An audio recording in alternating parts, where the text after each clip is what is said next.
सियासी उछूत वाला मामला है, ये पब्लिक को हजम हो जाएगा इतने आराम से? और सुप्रीम कमांडर को धमकी अगर लगे अफवाज पाकिस्तान की, तो अफवाज पाकिस्तान की बस इतनी जिम्मेदारी है कि सिर्फ उसको सुन ले या उसके ऊपर रिस्पॉन्ड किया जा सकता है? ये जो अल्फाज है ये मैं बगावत के जुमरे में लूंगा, और वो भी एक वफाकी वजीर की जुबान से। गालिबन उन्होंने सेडिशन से रिलेटेड कवानीन नहीं पढ़े हैं और उन्होंने अपना हलफ नहीं पढ़ा, हलफ जाकर पढ़े। हम सब भूल गए हैं कि गॉड फादर या सिजिल माफिया किस लिए लफ्ज इस्तेमाल, इसीलिए तो लफ्ज इस्तेमाल किए गए थे ताकि आम आदमी को समझ आ सके। और जो कुछ अभी हो रहा है आप देख लेना, एलिमिनेशन का एलिमेंट आप लोगों के सामने है, साफियों के साथ क्या कुछ हो रहा है। सियासी उछूत वाला मामला है, ये पब्लिक को हजम हो जाएगा इतने आराम से? और सुप्रीम कमांडर को धमकी अगर लगे अफवाज पाकिस्तान की, तो अफवाज पाकिस्तान की बस इतनी जिम्मेदारी है कि सिर्फ उसको सुन ले या उसके ऊपर रिस्पॉन्ड किया जा सकता है जरूरत के तहत? बहुत शुक्रिया इमरान साहब। अगर मुझे अल्फाज को मैं सामने रख कर देख लूँ तो ये जो अल्फाज है ये मैं बगावत के ज़ुमरे में लूँगा, और वो भी एक वफाकी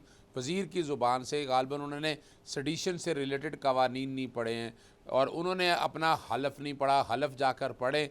दुख होता है इस बात पे। चाहिए कि आईने पाकिस्तान की उर्दू में, हिंदी में, फ़ारसी में, सिंधी में और सराइकी में बाकायदा जो आईने पाकिस्तान की कॉपियाँ ट्रांसलेट करके इनको फ़राहम की जाएँ। और जिस तरह के अल्फाज इस्तेमाल किए हैं, यानी आप कहना क्या चाह रहे हैं? आप हम सब भूल गए हैं कि गॉड फादर या सिजिल माफिया किस लिए लफ्ज़ इस्तेमाल किए थे, इसीलिए तो लफ्ज़ इस्तेमाल किए गए थे ताकि आम आदमी को समझ आ सके। और जो कुछ अभी हो रहा है आप देख लेना, एलिमिनेशन का एलिमेंट आप लोगों के सामने है, साफियों के साथ क्या कुछ हो रहा है।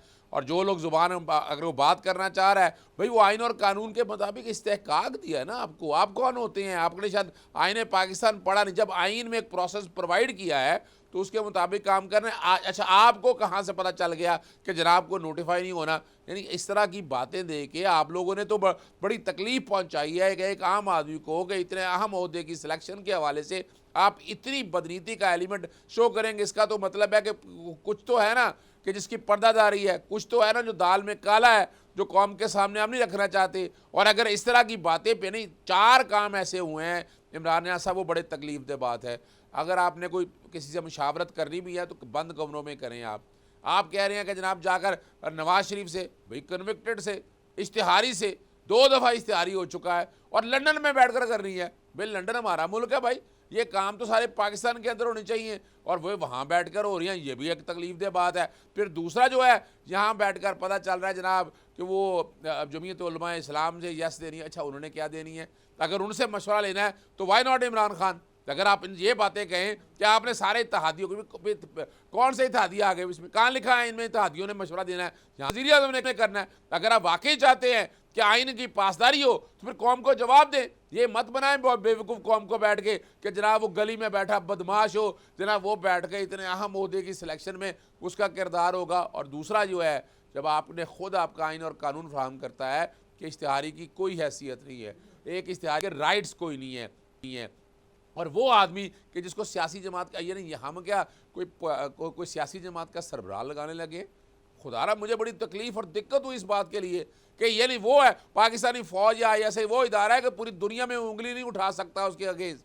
लेकिन इस दौर के अंदर जिस तरह की तकलीफ और ये जो कुछ हुआ है, बड़े सवालिया निशान छोड़ गया है। मैं आज बोल्ड टीवी वाले शोएब शेख को, उन्होंने उसकी जिंदगी को खतरा हो गया। पहले उसको था अरशद शरीफ को, आज शोएब शेख का मुझे पैगाम आया, उसको धमकियां दे रहे हैं कि उसको मारेंगे।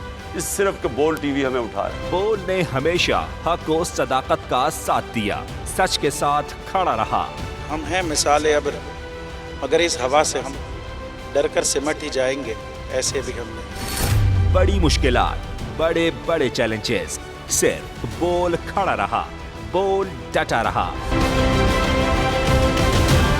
बोल को है जरूरत अवाम के दुआओं की। इज़हार आज़ादी के लिए, पाकिस्तान के लिए, पाकिस्तानी अवाम के लिए।